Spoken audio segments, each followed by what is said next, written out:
tonight's talk, which is about this thing called archetypes. But really, it's about this thing called your sacred contract. Who here has done your sacred contracts before? Raise your hand high. Was it really helpful for you? Yes. Yeah? Or did you guys forget about it? Forgot about it? So I hope if you've done this before, I hope it encourages you to take it out and really study it. So what we're going to talk about tonight is a process to discover what your sacred contract is here. What your purpose in life is. How many people here are confused about life? Let's be honest, right? All right. How many people here don't know what your purpose is in life? Okay. So now imagine if you had a map to always remind you what your purpose here is. And what I mean by that is your purpose is not like, oh, I'm a bank teller here, or it's not a worldly thing. It's really what is your contract here spiritually? How do you uplift all of the people around you all the time? You know, our motto at Pure Life is shine your light. It's what does your light do for others? You know, I talk about this principle a lot called be, do, have versus have, do, be. Most of us live the opposite. They say, I want something, I want to have this, so I have to do these things, and then I'll become this. And when you start to really know this work and understand this work and get involved with this work, you start to realize you don't have to do anything. Right? Your gift to the world is just who you are. Your vibration that you emit, the cleaner you get, the more your light starts to emit out, the more you really start to affect everybody in the world around you. Does that make sense? Yes. So then the more you get involved with this work, you start to realize your work isn't to do all of this stuff. It's to keep working on yourself and shedding off all of the layers and becoming more and more of who you are, and things naturally just come to you. Okay? So, this is a concept which is this, that you come here with a sacred contract. Before you were born here, you made a contract to come here and to learn certain lessons and to perform certain functions while you're here. It actually gets its start from Plato. Everyone know Plato? Mm-hmm. He talks about the story called the myth of Ur. The myth of Ur was a person who was a soldier in the Greek army who supposedly died. And 12 days later, they were having his funeral, and guess what happened to Ur? He woke up. So, when he woke up, he starts to tell the story of where he went for the past 12 days. And he tells this story about how he went to this place in between life and death. This world where new souls were being born and being pushed into our planet. And these souls would go, and they would actually pick certain templates and lessons to learn while they were here. So they would kind of sit there and pick and choose what lessons they wanted to learn. And when they chose them, they would be walked to this field called the field of forgetfulness, and they would forget all of the lessons, and then they would be born into this planet. Why do you think they would forget everything before they were born? That way they weren't super smart. Polluted. So it wouldn't block them for the next lifetime. Yeah, what if one of the lessons you had was to marry somebody and get this tragic divorce? Right? So if you remember that and you meet this person, what are you going to do? You're not going to marry them. You're not going to go through that. Now, do those kind of things teach us a lesson? 100%. What about having a tragic disease? You see, everything in our life is a blessing when you look at it from a high enough perspective. And it's there to teach us something. So that's the whole purpose of this, okay? So, the whole story is this. We all have this contract. We've come here, and we have come to remember this contract and fulfill it. So how do we remember what our contract is? It's this thing called archetypes. Anyone heard of an archetype? Mm-hmm. Anyone know what an archetype is? Anyone want to give a definition? A good definition? Yeah. It's kind of hard to describe, isn't it? Yeah. So let's do an example of it. It's a little easier. I want everyone to close your eyes. And I want you to think of a ship. S-H-I-P, as in Peter. Okay? Okay. Everyone open your eyes. So, who's panting back there? There's a dog here, guys. It's not a person. So, describe what you saw. Who wants to describe something? I saw the Titanic. Titanic, okay. I saw a battleship. Battleship? Aircraft carrier. Sailboat, okay. Now these are all ships, aren't they? Yeah. Now do you guys see how they're just a little bit different though? But they're all a ship. That's an archetype. So now when I say queen, what do you think of? England. England's ships that we fought against in the independence. Okay, what about just queen in general? Freddie Mercury. Okay, Freddie Mercury. A woman with a crown on her Does head. anyone think of a woman with a crown on her head? Emily This just is said good. that. Okay, thank you, perfect. So, Well, you didn't specify an that. archetype is kind of like an example. So when we say queen, we all get this picture. It's a universal language, but we all have a little bit different of a view of it. So when I said ship, we all thought of a ship, but a little bit different of a kind of varying degree to it. Same with queen, things like this. So what an archetype is kind of like a character. So let me give you some examples of archetypes. Let's use queen. What else is besides the queen? What else could there be? King. King. Knight. Someone tell me your favorite movie. Home Alone. Home Alone. Okay, so the bad guys in it. What archetype are they? Bad. Maybe a thief. Did I spell thief or is that I-E? Pirate. Pirate. Oh, that's good. Smuggler. Smuggler. Burglar. Perfect. What about like a healer? What else? How about this? Anyone identify with this one? Yes. Mother, father. These are all archetypes. So when I say these things, we all know what they are. Mastermind. Teacher is an archetype. So what it means is this. Is that there are pretty much infinite amounts of archetypes, but there's basically around 100 main ones that we can get into. So when we do this study, this whole thing's a study. I'm going to show you what the end result looks like when we're done. But what we're going to find out is we all have these archetypes, and these archetypes are what tell us what our contract is. A really easy way to tell is what are your favorite movies, what are your favorite books growing up. So for example, me, my favorite movie is Braveheart. Anyone see Braveheart? Oh, yeah. Who here likes Braveheart? Okay. There's a reason why like some of us like Braveheart and some of us don't. It's because some of us, there's somebody in that movie who you have their same archetypes.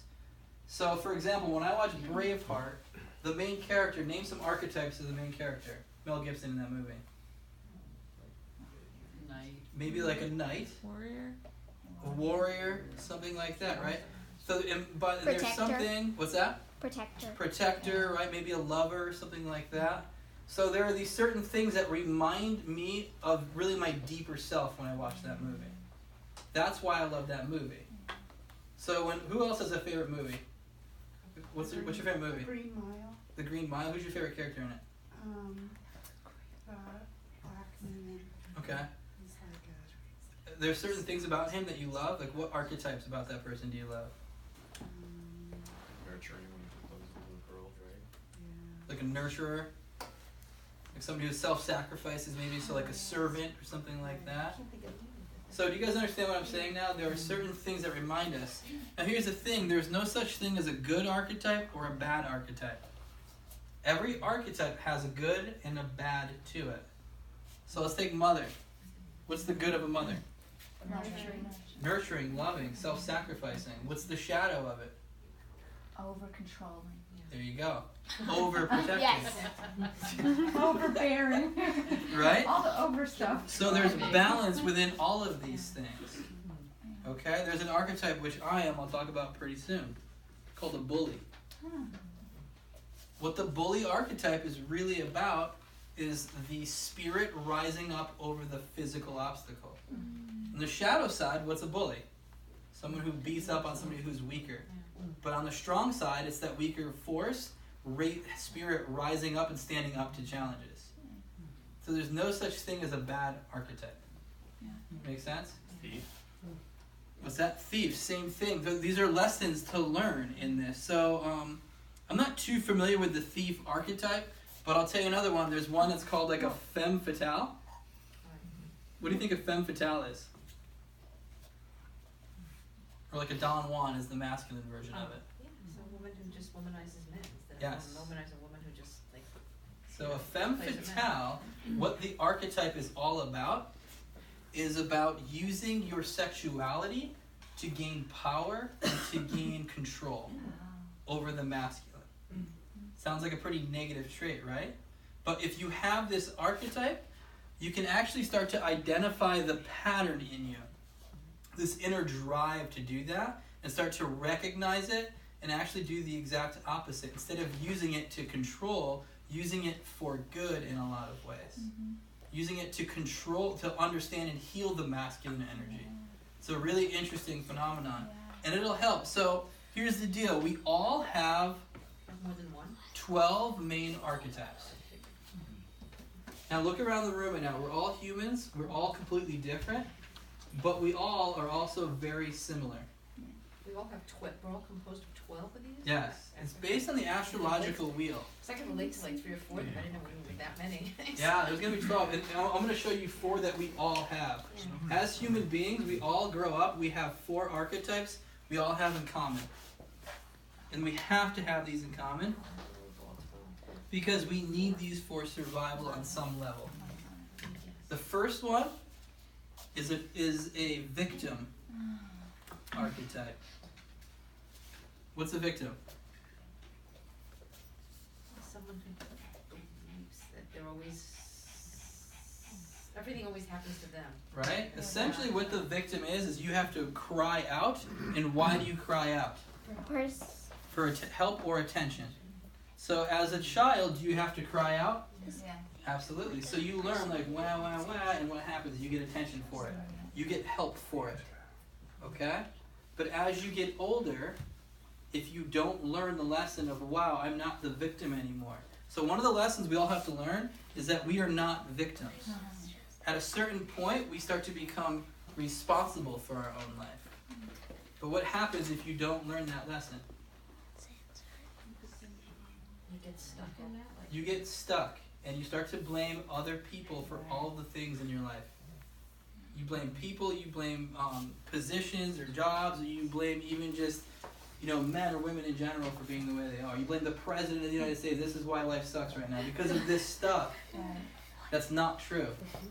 he's a lesson too. Right? But he's a lesson. So here's the thing. We can point the finger at other people, or where should it be? Ourselves. Right? What we see in others is what we're not identifying in ourselves. Life's a mirror. So if we look at somebody else and we're like, wow, that person's a victim, and it bothers you, what does that mean about yourself? You don't like your own victimness. You're being a victim somewhere. You haven't accepted it and loved it and realized, wow, I can really work on this. So the victim's the first archetype we all have. And at the end, I'll show you what it looks like when this whole process is done. It'll make more sense. Number 2, something called the prostitute. We're all prostitutes, guys.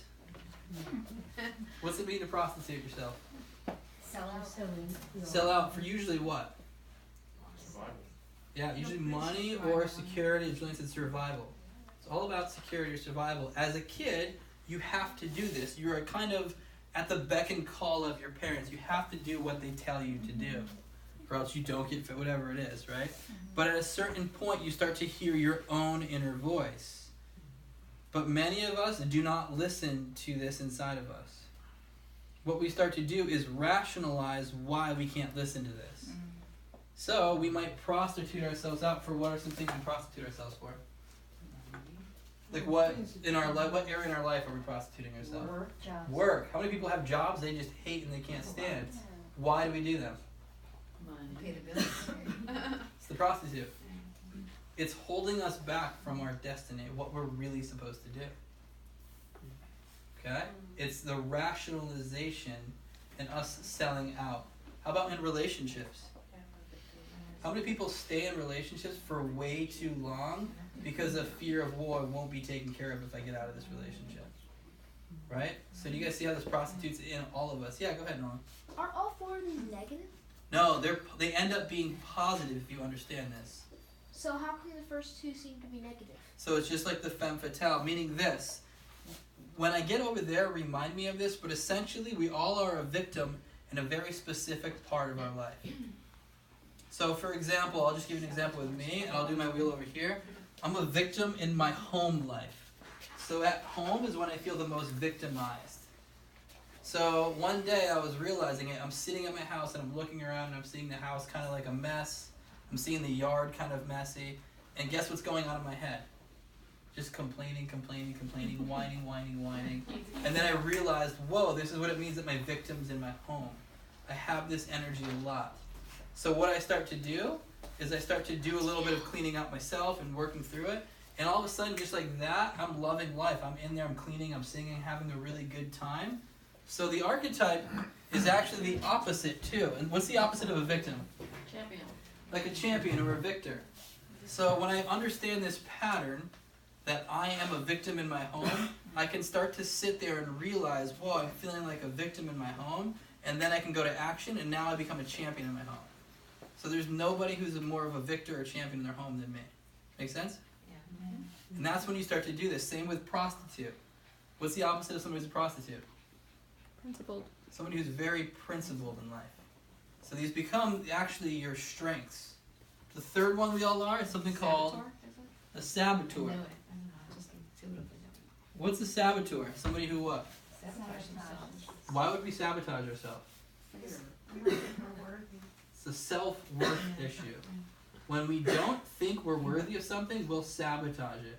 It's easier to see in other people than in yourself. But a lot of times, I have this one really good friend.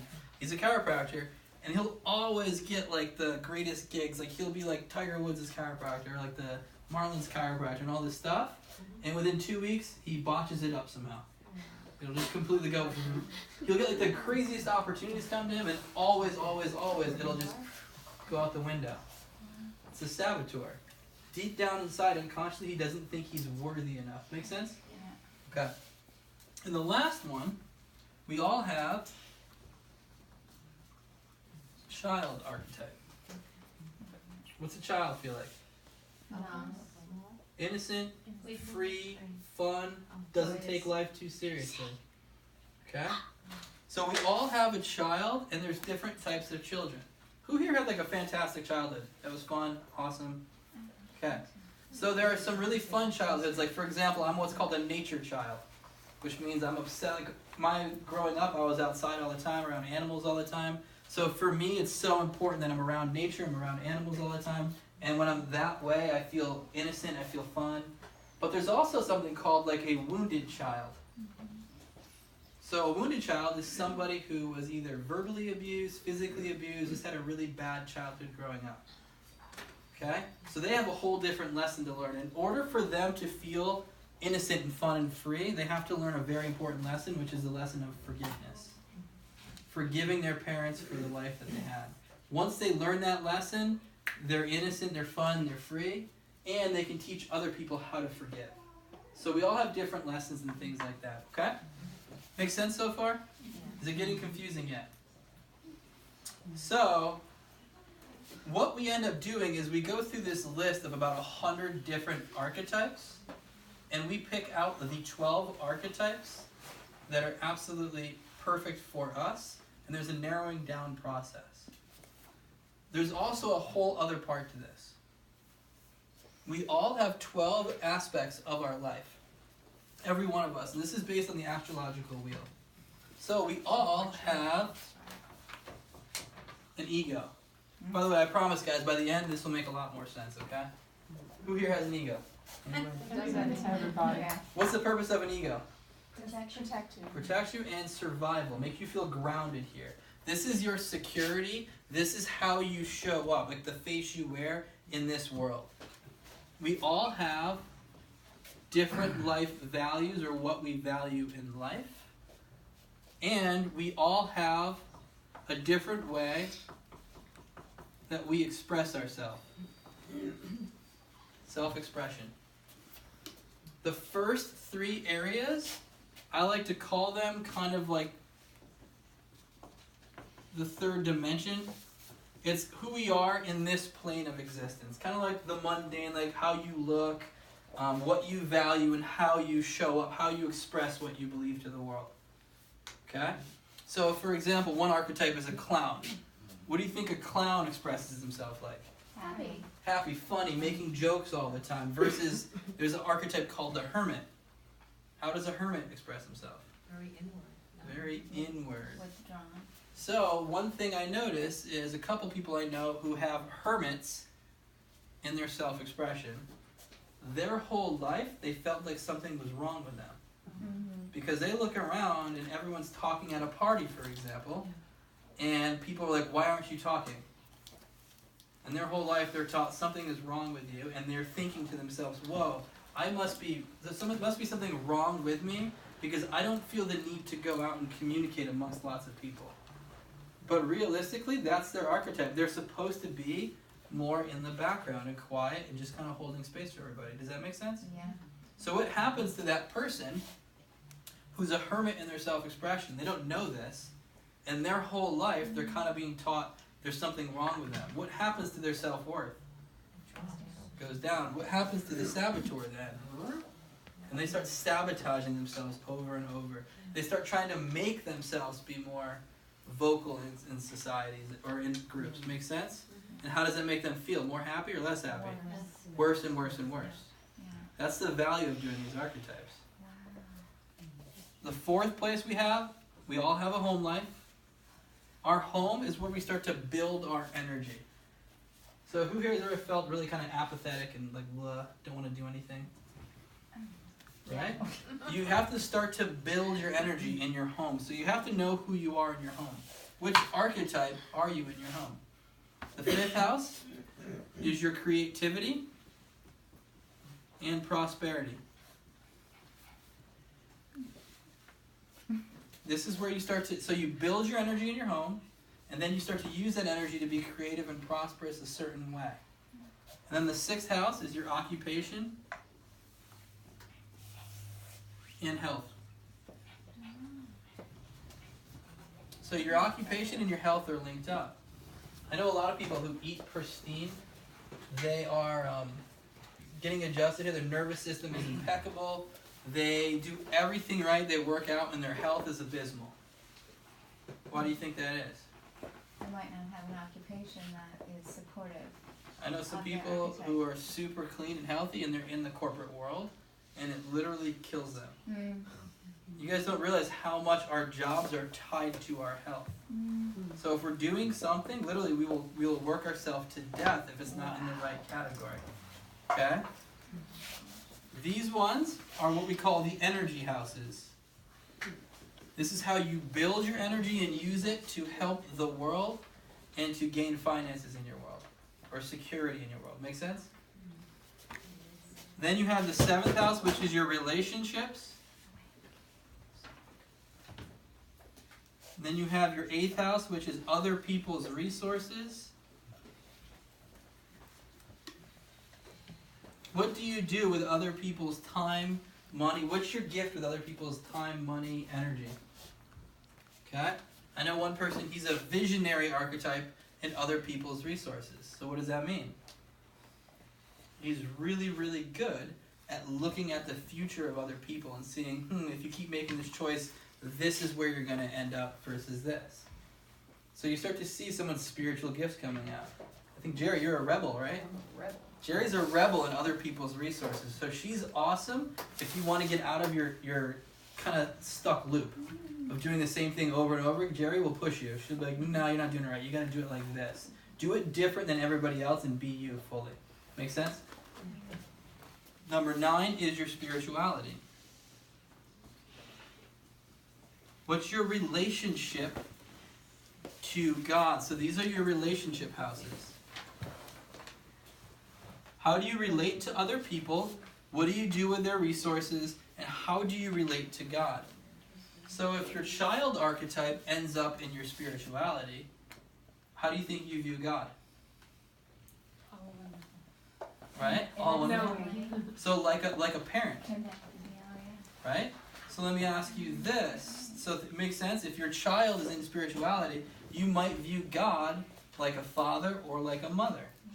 So if you have a bad relationship with your father, how is your relationship with God? So if you're a wounded child in your spirituality, until you learn to forgive your parents, you're never going to have a really healthy relationship with that. What if your victim falls in your spirituality? You might feel like a victim to all these lessons that are happening in your life. Does that make sense to everybody? Yeah. Okay, if you have a saboteur, you might feel like, wow, I'm not worthy of God's love. So it really depends on what your archetypes are. And then the last one, these are your spiritual houses. This is really who you are. Your highest potential. Number 11 is your relationship to the world, which means this. How do you relate to the world? How does your spirit relate to everybody here? And then number 12 is your unconscious. Unconsciously, who are you? So, this is how you do the archetypes. Step number 1 is you write down these 4 archetypes. You find out what type of child you are, and we'll give you the resources, guys, to do this stuff.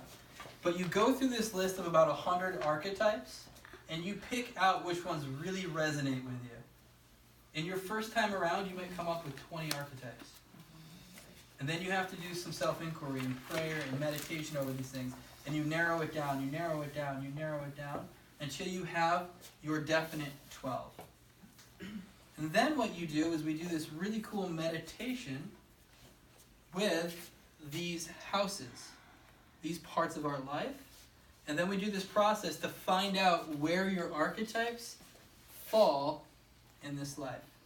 And when you do that, you end up with this beautiful wheel that you guys probably can't read at all.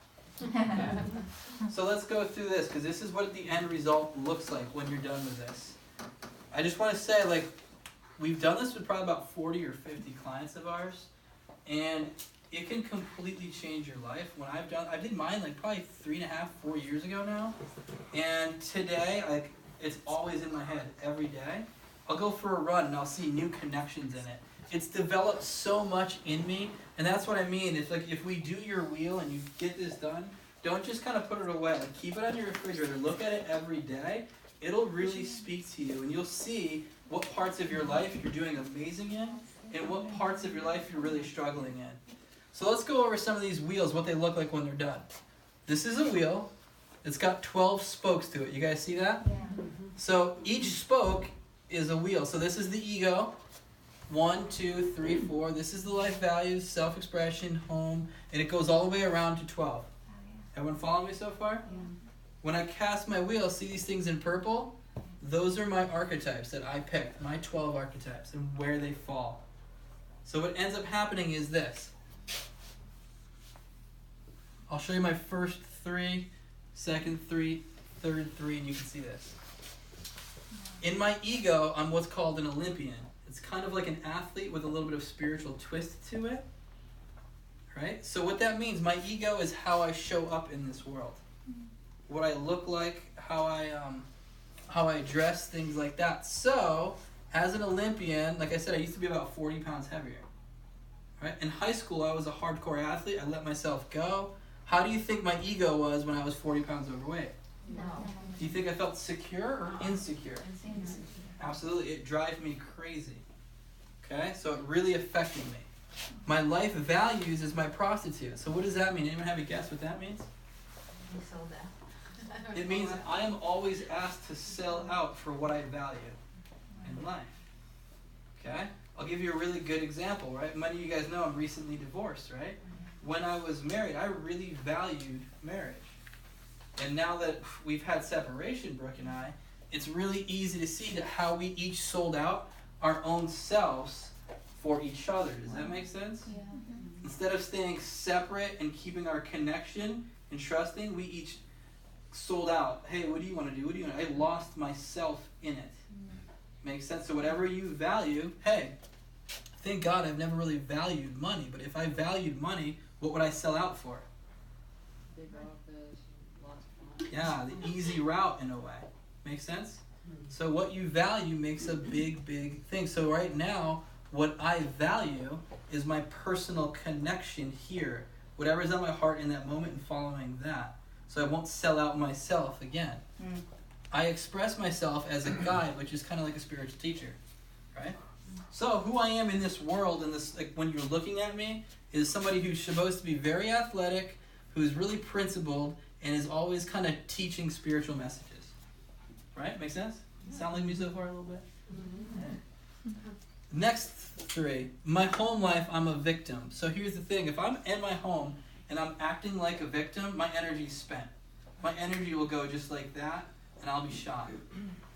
But if I recognize that pattern, I start to become a champion in my home, start to feel really good about myself, then I'll want to be outside. And it's funny because how I am too at home, if I want to start working, I'll do some gardening, I'll be outside more, things like that. And my nature child comes out more. And my nature child is what starts to drive my creativity and my prosperity. It'll channel my energy. And then, in my occupation and health, is where I'm a seeker. A seeker is like a spiritual, you want to learn the truth of everything. It's not just like a student, it's like honing in on spiritual truths. Here's the deal. If my energy is off, if I'm not in my home life first, my seeker is in overdrive, and I'll seek everywhere. Oh, wow. Makes sense? I get distracted and I have no focus. If I start here, get my home life set, get in my nature child, start to be outside more, working out more, getting in my Olympian more, now my seeker gets really honed in on one specific thing, and that's how I share that out with the world. My relationships in marriage, I'm a bully. All right, that's a good one. So when I'm in my negative side, if I'm being a victim, if I'm being a prostitute and selling out myself, and my energy is off, how do you think I come across to people? Not nice. Yeah, I can really be kind of a jerk a lot of times, right? I can be hard. I can be a bully to people. Yeah. Versus when my energy is right, guess what my bully is like? What am I bullying on people? I'm bullying their ego down and boosting their spirit up. So when they're saying, oh, I can't do this, I'm not good enough, I bully that part of them and say, like, hey, shut up. That's not right. You're amazing. You're wonderful. And I boost them up. Make sense? Yeah. And then other people's resources, I'm a communicator. That's why I like doing these talks and everything. You're doing one-on-one with people. And then how I relate to God is as a knight. It's really interesting. I have a really cool story if you guys want to hear afterwards about that relationship. And then finally, when I'm doing everything right, this is who I really am. In my highest potential, I'm a father. In my relationship to the world, I am a healer. And in my unconscious, I'm a saboteur. So when my energy is off and I don't think I'm worthy, if I'm not in my Olympian mode, if I'm being a victim, makes sense? If I'm prostituting myself out, unconsciously I'm sabotaging myself in every area of my life. But if I get all of this right, guess what happens? I start to become really worthy. I feel really worthy. I'm a healer to the world. I heal through being kind of a father holding space and just kind of being there to communicate with people and tell them what to do. Make sense? Yeah. Any questions on that? Okay, let's do somebody else. So this person was really interesting because they're really on their path, so it's really fun to see. Just to show you guys how off your path you can be, I want to tell you a story about this one woman I knew. She never had a love interest, never had any kind of financial abundance, always felt lost in life. She was close to 60 years old. And when I met her, she was always coming in Pilates clothes. She was a Pilates teacher. So she was always wearing athletic clothing. She looked really fit. We do her archetypes. I'm talking to her first about her archetypes, and I'm like, oh, you're obviously an athlete. She's like, no, I'm not an athlete. I'm like, what do you mean you're not an athlete? She's like, no, I'm not an athlete. She's like, I just do this to pay the bills. Her prodigy was out big time. Start talking to her about what she wants to do or what she's interested in life, and I get to artist, and she gets chills all over her. And she's like, I went to school for music, a really, really good school for music. And she's like, I wanted to be a professional musician. My grandmother was a professional musician, and it's in her family. It's like what she really wants to do. And I'm like, how much do you play music now? She's like, I never play music. Oh, wow. So we do her archetypes in her ego. So remember, this is how you dress, how you show up. In her ego, she was a goddess. Right? So think about that. She's showing up in workout clothes every day. But who she really is a goddess. So how would you imagine a goddess? In Pilates clothes? No. Long hair, flowy dress. Right? Beautiful. Right? And again, there's different goddesses. Like I know somebody who's a goddess. And you guys know who Artemis is? Yeah. Artemis is like a nature goddess, like a divine huntress. So she's kind of like this nature goddess. But in her highest potential, guess what landed? Her artist. So how different is her life? The people she's hanging out with every day are athletes. And you know, like I'm an athlete, so I'm not making fun of that, but it's like she likes going to museums and symphonies, and she's hanging out in gyms all day. You're going to meet completely different types of people. How different is your life path going to be by doing that? Right? All because the prostitute in her was selling out for the most logical choice, not who she really is. That's how much this stuff can really alter who we are and where we're going in life. Okay? So this person. Wait, so what happened? Oh, so we ended up doing an archetypal Finish wheel. the story. She got a beautiful job up in Boston and moved away in like a month. Wow. Literally. But by the way, which is probably a better place for somebody who's a artist, right? Absolutely. So it's really, really fun when you get into this stuff and what can happen. All right, let's talk about this one. First three houses: lover, inner ego, magical child, and mother, inner self-expression. Okay? So she shows up as a lover, really soft and sweet and loving. A magical child, so what she values is the innocence and the fun in life. And a magical child is somebody who's always optimistic about everything. Okay? What's the shadow side of a magical child? Somebody who's super pessimistic. So you can have the opposite true as well. And third house is a mother. So she expresses that by mothering people and kind of teaching people, holding support, loving them, nurturing them, teaching them to be magical children in a way. So if her energy is off, by the way, what do you think her magic? She's a pessimist who's probably overly controlling with people. Okay? Yeah. Now in her home life, she's an addict. Addict archetype. What's the shadow side of the addict? Balanced? What's the shadow side of an Oh, addict? shadow. They're literally addicts. Yeah. So people you know who are workaholics, alcoholics, got into drugs, things like that. And this woman had a pretty big addiction problem at one point in her life. So if she's involved, and by the way, this to me it always comes back to the prostitute. It's like always the starting point. Are you selling out or not? Are you listening to your heart or not? So when she wasn't, her addiction got a hold of her. What do you think happened to her energy? Gone. So what do you think the fifth house happened? So fourth house goes into the fifth house. That's her athlete. So when she's into her addictions, do you think she's working out a lot? No. So there goes her creativity and her prosperity. And then her sixth house is what's called a schemer, which is like a builder. Right? This woman's got a really cool job. This is actually what she does for a living. She actually is an organizer and professional organizer. Okay? So if she wants to be creative and prosperous, it's absolutely imperative that she works out all the time. The more she works out, the more creative and prosperous she's going to be. And that energy is going to drive how she organizes people's lives. If she doesn't work out, she won't organize their life properly. It's like the more she works out her body, the more her mind starts to work out and scheme. Make sense? Yeah.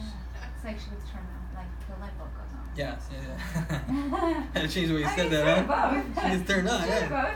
So number 7 is your relationship. She's a seeker in relationships, which means this, that you seek into people. So what's really interesting about this person is what she's really starting to understand about her gifts is for a living, she organizes people's houses, but what she really does is while she's doing that, she'll like get to know the clients really well and start to she destroys all their old habits and creates brand new habits for these people. So the physical and the spiritual are working together. So as she's like destroying their house and rebuilding it, she's seeking into them, discovering their old habits, destroying them, and recreating, scheming new habits inside of these people and new belief systems, okay? Now here's the fun one, a victim in other people's resources. So what do you think she gave me a really good example. One of the clients had her working outside and doing a whole bunch of like yard work and stuff like that. And the prostitute in her, old prostitute in her, would have been like, wow, I'm just going to do this, and guess what I'm going to do the whole time? I'm going to complain and say, wow, it's this person's fault, I have to do this. Instead of just speaking up and saying, no, I don't want to do this. Or, hey, and this is what she did. She's like, you know what, I'll do this, but I want you to pay me a little bit more money for this. And the person was like, yeah, no problem. Right? But this person always feels like a victim to other people's resources, other people's time, money, like these people, oh, poor me, these people are oppressing me, all this stuff. I have to do this because I won't get paid. That's the victim kind of coming in. Okay? Prostitute in her spirituality, which means she's always asked to sell out her relationship with God. So it's like, wow, I really want to meditate, but somebody needs me over here. So let me not listen to my own inner gut. Let me just do the beck and call of everybody else. Make sense? Let me be a victim to other people's resources. When she's on, so when she starts to listen to her own heart fully, it starts to connect to God. It's the most important thing. She no longer becomes a victim to other people's resources. Her addict goes away completely. She starts to get into her athlete. Her schemer starts to do amazing. She starts to seek inside of other people. She comes across as a lover. She's feeling so good. She's feeling optimistic and beautiful. So what ends up happening is she, in her highest potential, she is a networker. And what she networks with is actually the really famous, really exclusive people. When she's not getting those contacts. In her 11th house, when she's feeling that way, she is not a saboteur.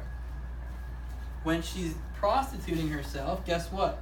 She relates to the world like a saboteur, which makes sense, doesn't it? Because look at, people will see her as an addict that's always sabotaging herself. But when she's doing awesome, she's no longer a saboteur. People will view her like somebody who's very worthy, kind of a champion in life, a networker, and in her unconscious, what we call as a destroyer. Destroyer is somebody who breaks down stuff over and over and over again, in a good way. You have to break down to create again. So she breaks down their households and rebuilds them up. Make sense? Yeah. Cool. You guys bored with this? It's okay. No. We'll just do one more so you guys can see this, and then we'll open it up for questions. So this person in their first house is a wounded child. So what does that mean to you guys? In your ego, you're a wounded child. Always seeing yourself that way? So, always seeing yourself that way? What's the ego about? Victim. Survival. So your ego is your security here. How you feel grounded here.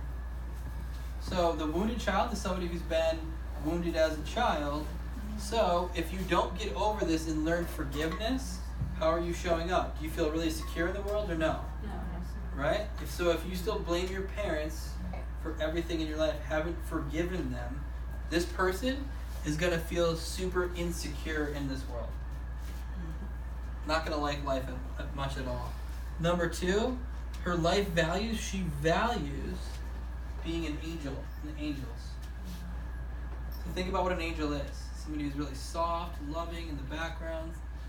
And she expresses that through her lover. So think about how this person should look to the world. Getting over the woundedness, being a child, so innocent, carefree, loving, an angel who's just kind of sending love to everybody. Make sense so far? If she's wounded, she's not going to feel secure. She's going to kind of be in the corner, kind of to herself, and not sending love out to anybody. Okay? So here's a really interesting archetype. Or herself. Yes, or herself, exactly. In her home, she's a damsel. What's a damsel? In distress. I just think of damsel in distress. So a damsel is a really interesting archetype because a damsel is one of these archetypes that can transform into a princess and then transform into a queen. A damsel is somebody who is scared, who's in their tower, and they're waiting for somebody to come rescue them.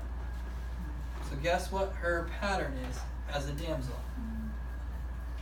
She's insecure in the world, her wounded child's still out, so she's insecure, waiting to be rescued by a man to come through and sweep her off her feet. So what's her pattern? This person comes in, she gets a boyfriend, she's in it, she feels really secure for a little bit. Make sense? But that's not the real thing. The real damsel is understanding that the only person that's going to come to save you is who? Yourself. So when the damsel, you start to have to believe in yourself more, and it's the self-worth one. And then what ends up happening is you eventually turn into a queen who is there. So one day this person will be a queen in her home, a leader in her home, somebody who's there, and a benevolent queen, right? What's the shadow of a queen? Somebody who's there that they think that the people are there to serve her versus I'm here to serve my people, right? So here's the damsel. Number 5 is the bully, the creativity and prosperity. So again, the bully is about rising up to the challenge. So here's somebody who's a damsel and a bully. If she's being a damsel, is she going to rise to the challenge? No. So when she's being the queen, what's she going to be doing? And she'll be rising to the challenge. Yes, always. And then she can be a true servant. I want you guys to think about this. Think about Cinderella. Yeah. Cinderella was a servant, right? Yeah. Was she happy that she was a servant or no? No. She was a victim to it.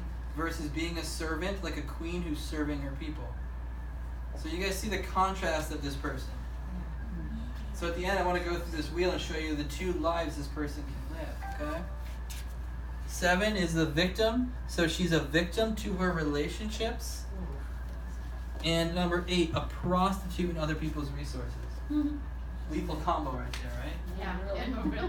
So she prostitutes herself out. Think about being the damsel, waiting for the person to come. Somebody comes to save her. She's gonna get hurt. Now she's a victim to that person in that relationship because she relies on that person for her security, not herself. She prostitutes herself for her own security, to their money, their needs. Make sense? And then, as a result, she doesn't feel worthy. Her saboteur is in her spirituality, so she doesn't feel worthy of God's love or the love of a parent figure. Make sense?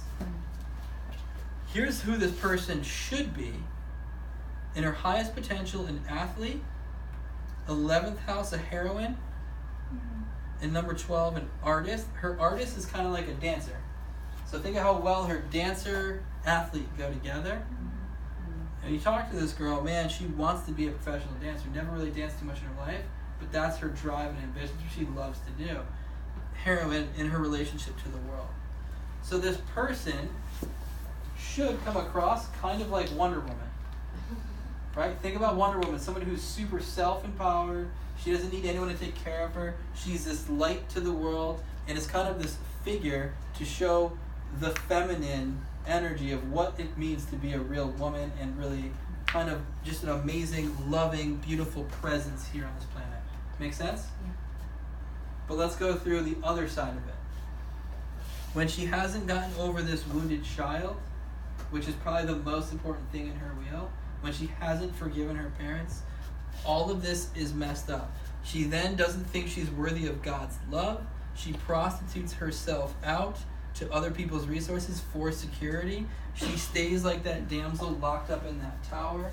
She bullies herself over and over again. She's a servant to people, but kind of like the Cinderella type where she's almost like a slave.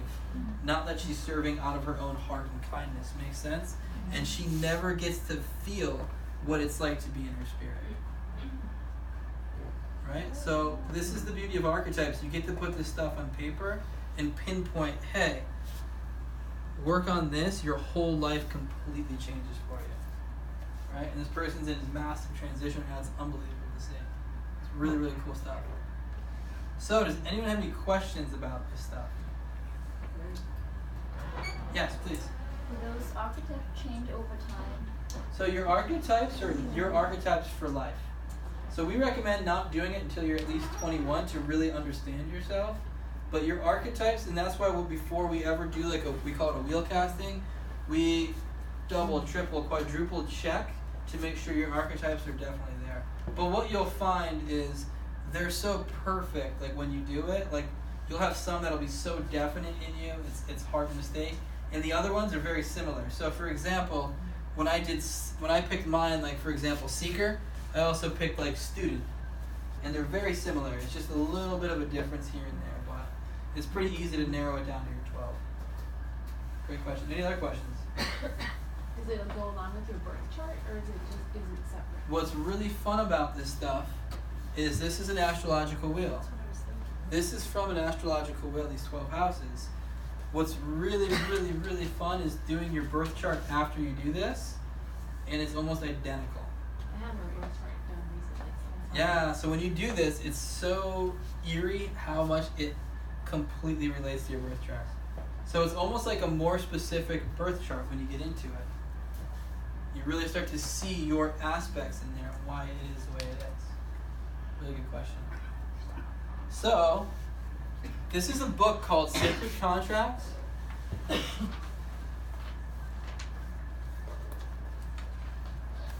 By Carolyn Mace.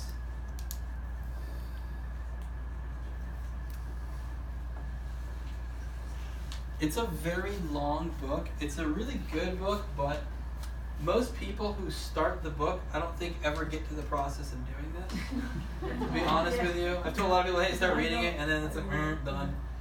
So, but you don't have to read the book to do this process.